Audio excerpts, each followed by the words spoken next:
Assalamualaikum warahmatullahi wabarakatuh. Hari ini kita mulai bikin bab pertama ya dari buku Anies Baswedan, biografi politik Anies Baswedan. Ini satu cara baru penulisan buku, proses-prosesnya direkam dan di YouTube kan, dan nanti dengan teknik aplikasi dari voice ke teks diturunkan ke jadi buku ya. Kita lihat pakai ini siapa? Anies Baswedan setelah gagal cakup YouTube Indonesian Lawyers Club 5 September 2024 ya. Ini Anies siapa ini namanya? Karni Ilyas ya. Dan saya pakai ini, terima kasih ke Bu Siti Sumaya di Kanada ya, yang memberikan hadiah kaos ini, ada tulisan Kanada. Semoga ya jadi amal soleh yang Allah terima. Amin amin ya rabbal alamin. Kita mulai ya. Ini namanya pakai program OBS ya, supaya layar ini ketangkap dan wajah saya ditangkap oleh HP yang sebelah kiri saya ini. Sementara wajahnya Karya ditangkap oleh program OBS ya. Ini sudah dinyalakan. Saya bilang saya jadi ingat kata-kata Bung Karno. Apa? Bahwa saya, kata Bung Karno, masih beruntung karena saya hadapi itu adalah bangsa lain. Tapi kalian nanti akan berhadapan dengan bangsa kalian sendiri. Sekarang ini pernah saya ucapkan, ini quotes Bung Karno yang terkenal ya. Tantangan terbesar itu nanti bangsa Indonesia akan menghadapi bangsanya sendiri. Jadi Bung Karno dalam konteks ini lebih beruntung menghadapi bangsa asing, yaitu Belanda, Jepang, dan lain-lain. Itu jauh lebih mudah karena enemy-nya itu kita dan kamu dan kami. Tapi kalau bangsa sendiri, dia bahayanya ada di dalam. Jadi kita involve ya, terlibat dalam bahaya itu yang diciptakan oleh bangsa sendiri, bangsa Indonesia sendiri. Dalam konteks ini Anies Baswedan itu bisa ditinggalkan ya, tidak menjadi calon gubernur karena dicampakkan oleh partai Islam, partai dakwah yang dulu mengaku partai dakwah, yaitu Partai Keadilan Sejahtera. Dan itu tentu di luar perkiraan Anies. Sampai PKS itu seharusnya bisa mencalonkan Anies ke KPU tanggal 29 Agustus jam batas akhirnya adalah 29 Agustus jam 23.59, tapi PKS sengaja ya, dengan sengaja tertarik oleh denting dinar dan dolar, dan dia mendukung mendaftarkan Ridwan Kamil dan Suswono, kader PKS sendiri. Ridwan Kamil didukung oleh partai atau gabungan partai 12 partai Koalisi Indonesia Maju Plus ya, dan PKS ada di situ. Dan itu artinya partai dakwah, partai Islam PKS itu menghancurkan nilai-nilai keadilan yang coba ditegakkan oleh Anies Baswedan, dan juga menghempaskan atau memotong aspirasi masyarakat Jakarta yang menginginkan Anies Baswedan melanjutkan kepemimpinannya sebagai gubernur daerah khusus Jakarta periode kedua, sebagaimana mereka menyaksikan ya track record yang sudah begitu gilang gemilang 5 tahun pertama sejak Anies jadi gubernur 2017 sampai 2022. Persoalan-persoalan yang tersisa dan kemudian justru diciptakan kembali oleh PLT Heru Budi itu membuat semakin ada amarah yang menggumpal dari DKI Jakarta, dan ingin persoalan-persoalan yang diciptakan oleh PLT Heru Budi itu diselesaikan oleh Anies Baswedan untuk periode kedua sebagai gubernur. Tapi harapan itu pupus sih ya, di tangan partai-partai pendukung yang dulu mendukung di Pilpres, yaitu PKS, Nasdem, dan PKB. Jadi nampaknya momentum telah tiba Anies untuk bikin partai sendiri. Giliran Ahmad Nur Hidayat, loyalis perubahan. Ahmad Nur Hidayat, loyalis. Bang Karni. Loyalis perubahan, bukan loyalis Anies ya? Kalau mendengar curhat teman-teman di Kampung Bayam, Kampung Akuarium, saya jadi bertanya, 79 tahun kita merdeka itu merdeka dari apa?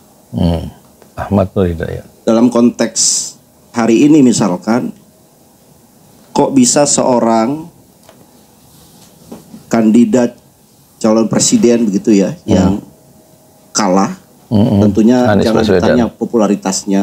25% suara ya dapat. Dan Anies Baswedan ini kan kalau saya boleh jabarkan dalam statistik, Pak, partai-partai pendukungnya Pak Anies ini kan mendapatkan apa yang saya sebut sebagai Anies Effect. Anies Sebutlah efek. misalkan Nasdem Naik. memperoleh suara, ada tambahan kursi, misalkan saya mencatat 16,95% dari Pilpres kemarin. PKB 17,24%, kenaikan kursi 2024 dibandingkan 2019. Begitu juga dengan PKS, naik kursinya 6% dibandingkan pemilu tahun lalu. Tetapi begitu. Tapi kata orang PKS, kenaikan kursi dalam Pilpres kemarin itu bukan karena Anies ya. Jadi nggak ada pengaruhnya terhadap Anies. Itu saya lihat di mana gitu ada ucapan itu. Tampaknya satu simplifikasi ya yang perlu kita pertanyakan juga ya. Dan kita juga dengar bagaimana Pak Anies itu begitu memberikan perubahan yang nyata di Jakarta. Tapi karena satu kondisi ekosistem politiknya yang kemudian Pak Anies ini ditinggal mentah-mentah. Ditinggal mentah-mentah. Jadi saya kira publik juga melihat kok bisa sekejam dan sesadis itu dalam berpolitik. Dan saya kira juga ini ditujukan juga buat teman-teman PDIP yang sebetulnya bisa punya harapan untuk mencalonkan di detik-detik terakhir, tetapi kemudian gagal mencalonkan. Dan saya kira dugaannya juga karena ada tekanan-tekanan tertentu yang sudah kita bahas dalam publik akhir-akhir ini. Yang saya ingin katakan adalah apakah kita ini sebenarnya betul-betul menjalankan demokrasi dengan baik atau tidak? Karena semua lini, ya saya tadi sempat bincang-bincang juga, Bapak Ibu di Kampung Bayam atau Kampung Akuarium, kan sebetulnya ada mekanisme ketika eksekutif tidak bekerja, kan ada mekanisme ke DPRD-nya. Tetapi tadi saya dapatkan informasi tidak ada satupun DPRD yang mencoba mendengarkan kisah mereka begitu. Kenapa? Karena saya kira semua itu sudah tersandra. Baik itu di level DKI maupun di level pusat. Bagaimana aspirasi ini akhirnya buntu. Dan saya kira kasus yang Pak Anies tidak bisa jadi calon, ini juga semuanya karena tersandra oleh kekuasaan. Dan saya kira ini tidak bisa kita bantah sebagai satu fenomena. Yang dimaksud tersandera itu adalah konteksnya tokoh-tokoh partai atau partai memiliki kasus hukum. Dan itu kasus hukum itu semua rahasianya sudah ada di tangan presiden, tangan eksekutif. Sehingga mereka mau tidak mau harus mengikuti sang penguasa yang bisa sewaktu-waktu gitu, memberikan hukuman atau mengeluarkan sprindik, surat perintah penyidikan untuk orang-orang yang terkena hukum, yaitu orang-orang politik tadi. Sehingga itu menyebabkan partai politik tidak bisa leluasa bergerak dengan keinginan sendiri karena disandera oleh kekuasaan yang bisa sewaktu-waktu memukul mereka dalam tanda petik dengan kasus hukum yang sudah ada di tangan presiden dan sewaktu-waktu bisa dimainkan. Jadi dalam konteks ini tentu DPRD yang merupakan perwakilan partai pada tingkat daerah khususnya Provinsi Jakarta tentu tidak bisa ya, menyalurkan atau menampung aspirasi kaum miskin kota dari Kampung Bayam, persoalan-persoalan di wilayah Pemprov DKI, karena mereka adalah bagian dari partai yang menyandera mereka, bukan partai yang menyandera kekuasaan, yang menyandera partai atau pimpinan mereka di tingkat pusat ya. Sehingga DPRD baik PDIP, Nasdem, mungkin juga PKS itu tidak bisa ya mendiskusikan atau menyerap aspirasi kaum miskin kota dan memberikan solusi. Dalam konteks ini mereka kaum miskin kota ingin Anies tiba dan menyelesaikan persoalan mereka pada level langsung ya gubernur, yaitu eksekutif. Tetapi itu di impian itu sekarang tinggal mimpi karena dipotong oleh kekuatan-kekuatan yang jauh lebih besar dari partai-partai politik yang telah disandera oleh kekuasaan. Terakhir ini, sehingga saya ingin katakan begini, Bang. Ini sangat berbahaya loh buat NKRI kita ke depan. Ketika masyarakat yang tidak punya, yang punya penderitaan yang kemudian tidak ditolong, mereka ini lari kemana? Padahal kita sebenarnya punya satu saluran-saluran yang didesain dalam demokrasi ini untuk disalurkan. DPRD-nya, bahkan Bapak Ibu sebenarnya bisa melapor ke Komnas HAM-nya. Karena ini sebagai bagian juga yang tidak sesuai dengan hak asasi manusia. Tapi ternyata jalur-jalur itu tidak ada. Pertanyaannya adalah sebenarnya kita ini bernegara untuk siapa? Kalau bukan untuk rakyat-rakyat kecil seperti kawan-kawan kita tadi. Nah, sehingga saya berpikir begini, apa yang akan dilakukan oleh Pak Anies Baswedan, karena ini temanya tentang apa pasca Anies Baswedan. Saya kira yang sangat logis hari ini adalah ya Pak Anies memimpin oposisi di luar parlemen. Saya senang misalkan masih tersisa satu partai, PDIP dalam hal ini, yang angkanya adalah 18,9%. Berarti kekuatan Pak Prabowo kalau seandainya kita bicara nanti 20 Oktober 81. Itu bisa dikatakan 81%. Dan saya ingin katakan apa? Dalam demokrasi kita ini termasuk demokrasi yang menurut saya berbahaya. Kenapa? Karena yang mengoposisi ini hanya satu partai saja. Dan kita tahu minoritas ya. Ini jauh lebih baik ya. Di zamannya Jokowi itu oposisinya menurut The Guardian, majalah koran Inggris itu, yaitu oposisi di zaman Jokowi adalah Demokrat dan PKS. Dan itu mencapai, sementara PDIP bagian dari pemerintahan tahun 2019 sampai 2024. Dan itu jumlahnya kata The Guardian itu 13%. Sementara PDIP sekarang menjadi oposisi itu sekitar 18 atau 19%. Jadi secara persentase oposisi di zaman Prabowo yang mengoposisi menjelang Prabowo itu 19%. Jauh lebih besar daripada 13% gabungan dari Demokrat dan PKS saat mengoposisi Jokowi 2019 sampai 2024. Ya, tanpa adanya oposisi yang sehat, ya, selama 10 tahun ini kan bagaimana Pak Jokowi misalkan mendapatkan dukungan dari periode pertama itu hanya 61% catatan saya. 61. Kemudian di periode kedua menjadi 82%. 82%. Jadi 82%. Jadi oposisinya 18% ya. Kok beda dengan The Guardian ya? 13%. Dan efek kerusakannya luar biasa. Bagaimana cawe-cawenya dalam pemilu kemarin dan lain sebagainya. Efek kerusakannya sehingga luar biasa. Saya kira ini kok rencana untuk menarik semua komposisi politik ke dalam pemerintahan ini menjadi sesuatu yang bermasalah dan berbahaya. Oleh karena ini diperlukan satu kekuatan saya kira yang disebut dengan oposisi jalanan. Oposisi di luar parlemen. Dan saya kira Pak Anies adalah karena satu kondisi, karena kita menginginkan perubahan, adalah satu solusi yang paling tepat untuk memimpin gerakan yang sifatnya adalah oposisi yang non-parlemen. Dan saya kira baik itu entah ormas atau rencana Pak Anies dengan juga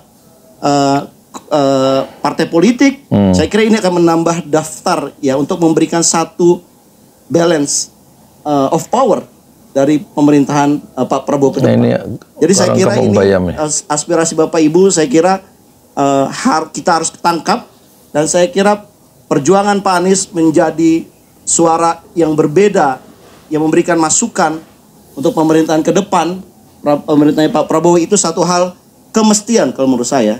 yang harus dilakukan supaya masyarakat-masyarakat pinggiran seperti Bapak Ibu tadi yang sampaikan itu punya satu pelindungan.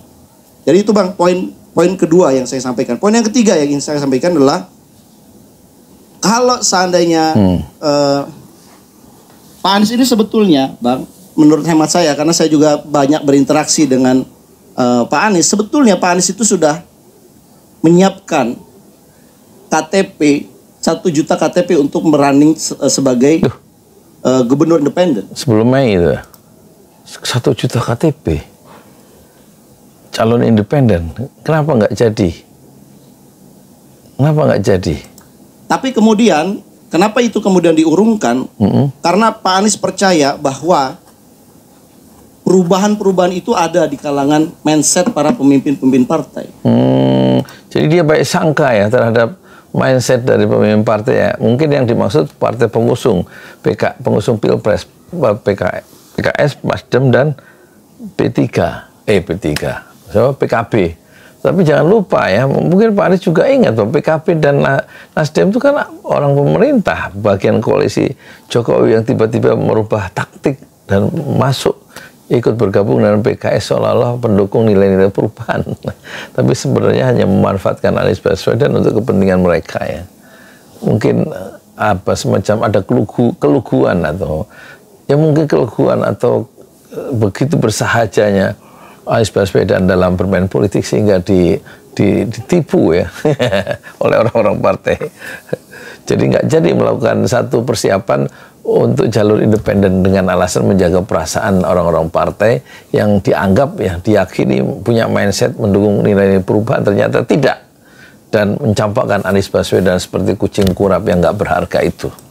Yang saya ingin sampaikan adalah keinginan untuk mengumpulkan 1 juta KTP itu sebetulnya keinginan untuk perubahan, tetapi kemudian ya karena suara aspirasi rakyat ini tidak didengar, akhirnya kemudian terjadilah apa yang kita saksikan sekarang, 3 partai bergeser dan sampai kemudian tidak ada satupun yang mendukung Pak Anies. Ini menunjukkan sebetulnya logikanya Pak Anies untuk melakukan satu perubahan yang sifatnya adalah konstruktif untuk memperkuat partai politik yang ada, tapi ternyata ini sudah tidak ada jalan, seperti jalan buntu. Makanya saya kira Pak Anies ya dengan segala semangat masyarakat di bawah dan para teman-teman yang ingin perubahan, saya kira tuntutan publik Pak Anies harus memimpin ini suasana perubahan, dan saya kira memimpin suara perubahan ini adalah memang dengan cara tidak lagi mengharapkan perubahan di dalam parlemen, tetapi juga harus memperkuat perubahan yang sifatnya adalah non parlemen. Dan saya kira ini di kalangan ilmuwan, akademisi, juga masyarakat yang sudah a priori terhadap partai politik, ini menjadi satu secercah cahaya. Ya, saya kira ide ini jangan sampai dibungkam juga oleh elit, karena saya yakin elit itu bisa membungkam juga ide-ide seperti ini, Pak. Bicaranya? Ya, dengan cara apa misalnya? Dipersulit pembentukan partainya, dipersulit pembentukan ormasnya. Kan sudah ada aturannya, atau mau dirubah aturannya, cara pembentukan partai dengan cara dirubah terus mempersempit movement atau langkah-langkah manuver Anies Baswedan sehingga tidak bisa bikin partai politik. Wah, luar biasa begitu takutnya dengan Anies ya mereka itu. Saya ingin ingatkan bahwa di periode 5 tahun Pak Prabowo nanti, berdasarkan kalkulasi kita, ini adalah masa-masanya emas Indonesia memiliki bonus demografi.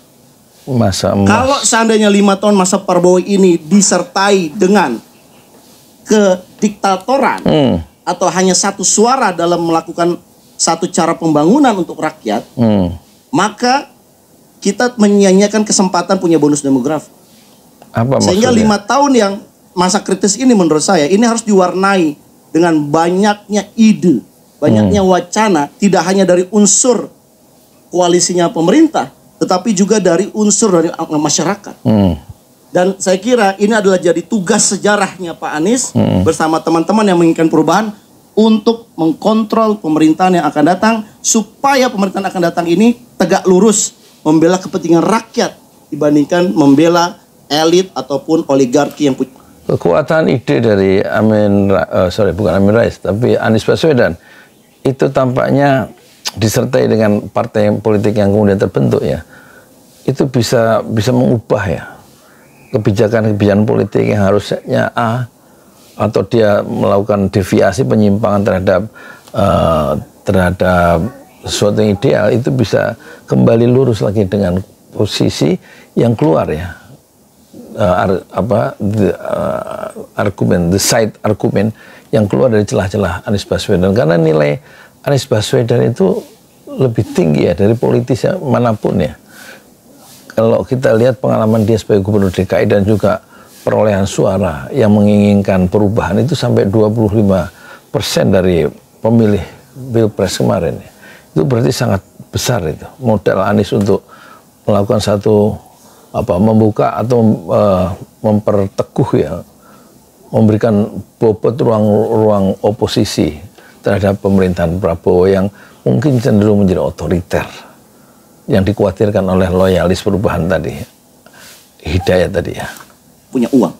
Saya kira suasana itu ke arah sana. Makanya saya ingin sampaikan satu-satunya logika yang menjelaskan, dan saya kira ini logika yang bisa dicerna dengan mudah oleh publik, yang menjegal Pak Anies menjadi calon gubernur adalah ini adalah kekuatan politik ditambah dengan kekuatan uang.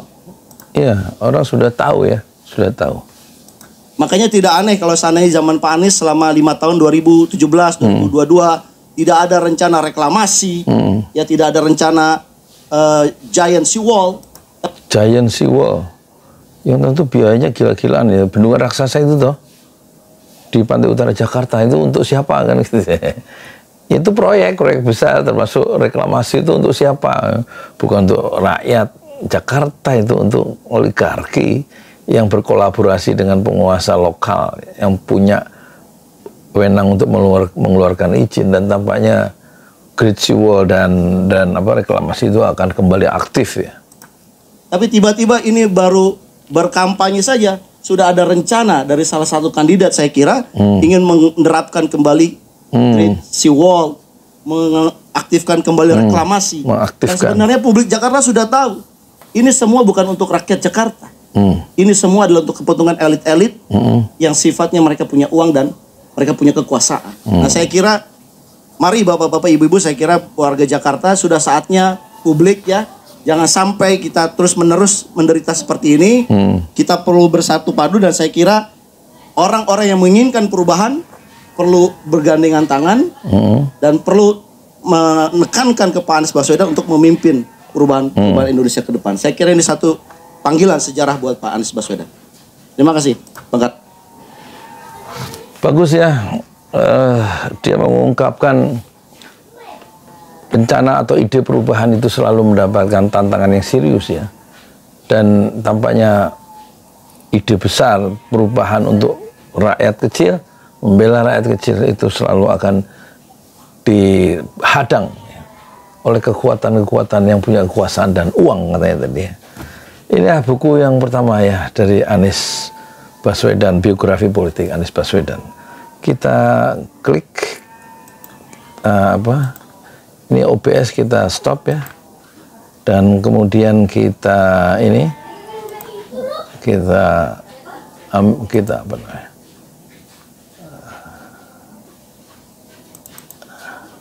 nah ini